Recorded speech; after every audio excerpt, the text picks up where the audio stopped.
Халкыбызның күренекле җырчысы Габдулла Мөхәммәд Галим улы Рәхимкулов 1926 елның 18 майында Татарстанның Чүпрәле районы Кече Шаймырза авылында күп балалы икенче гаиләсендә туга. Габдулла кечкенәдән җырларга ярата.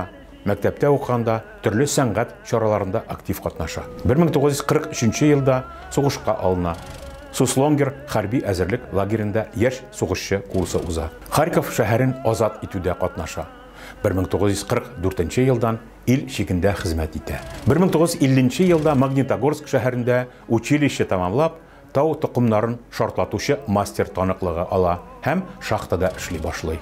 Җырга, сәхнәгә булган мәхәббәте аны металлурглар мәдәният сарае каршындагы татар драма түгәрәгенә китерә. Шунда рәхәтләнеп җырлый башладым. Бәхетемә ирештем кебек тоелды дип искә ала Габдулла Рәхимкулов.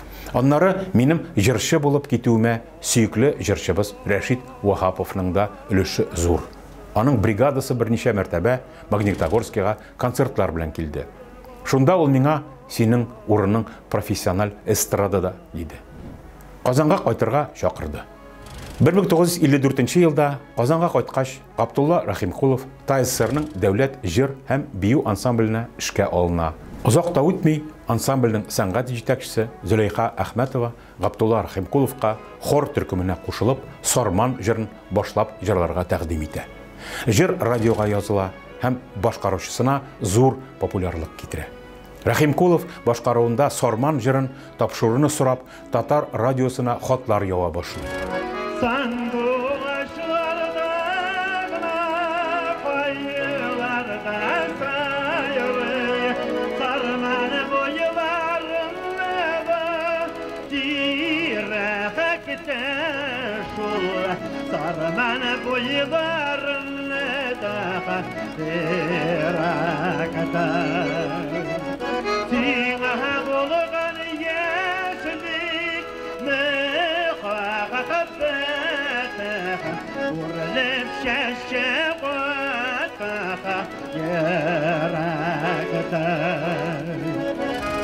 Birazdan җырчы эстрада бүлегенә күчеп, үзенең концерт төркемен оештыра. 1961 елда Казакстанда татар эстрада бригадасында эшли. 1962 елда татар дәүләт филармониясе директоры Хадича Калинина Рәхимкуловны авырып киткән Рәшит Вахапов бригадасына чакыра. Концерт бригадасы республикабыз авылларында, шәһәрләрендә бик күп концертлар бирә. Көзге пычракларда, кышкы бураннарда артистлар ат яисә трактор, йөк машинасы арбасына төялеп, авылдан авылга айлар буе гастрольләрдә йөриләр. Халык мәхәббәте, концерт бригадаларын искиткеч җылы, ихлас кабул итүе артистларга юл авырлыкларын онытырга ярдәм итә. Үзәкне өстергеч моңлы, матур тавышлы Габдулла Рәхимкуловның җырлары кешеләрнең йөрәгенә үтеп керә. Аның чыгышлары һәр кайда зур уңыш белән үтә. Клублар шыгырым тулы була. Тамашачылар сорауы буенча Рәхимкуловка хәтта бер авылда икешәр концерт куярга туры килә. Җырчының репертуарын халык җырлары, композиторлар Сара Садыйкова, Захид Хабибуллин, Рөстәм Яхин, Әнвәр Бакиров, Исмай Шамсетдинов, Фасил Әхмәтов, Хыснул Вәлиуллиннарның вокаль әсәрләре тәшкил итә. Татар халкының борынгы озын көйләрен Рәхимкулов аеруча зур осталык белән җиренә җиткереп башкара. Уел, Озату, Акымсу, Шомырттым, Нурия, Хәмдия, Рамай, Шахта, Зәңгәр күлмәк җырларын аның кебек моңлы итеп башкаручы бик сирәктер.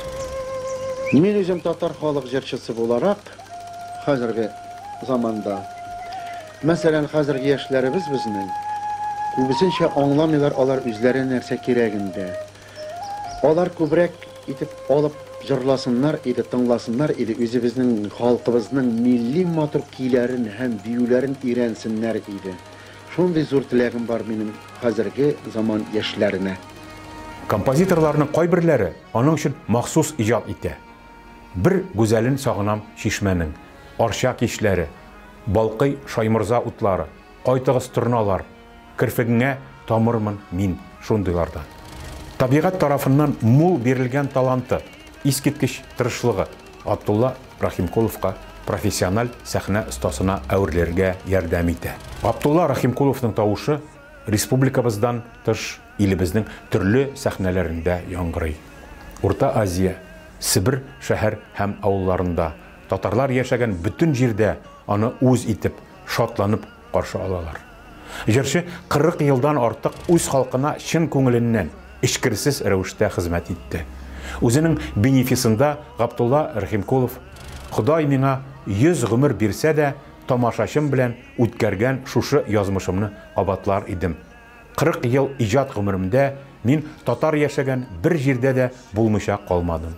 Миңа үз гомеремдә буш залларга карап җырларга туры килмәде. Ул яктан мин бик бәхетле дип әйтә. 1979 елда лаеклы ялга чыкса да, ул әле тагын 15 ел буе үзенең концерт төркеме белән республика буйлап чыгышлар ясый. Хезмәттәшләре аны тамашачысын бик хөрмәт итә торган югары культуралы, киң күңелле, ярдәмчел, затлы кеше буларак искә алалар. 1970 елда Габдулла Рәхимкулов ТССРның атказанган артисты исемен ала.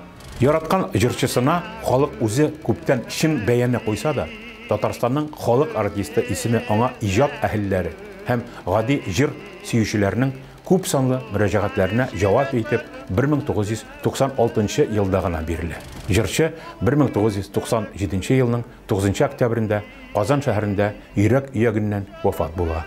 Кече Шаймырза авылы зиратында җирләнә. Казан урамнарының берсе халкыбызның сөйкле җырчысы, улуг шәхесебез Габдулла Рәхимкулов исемен йөртә.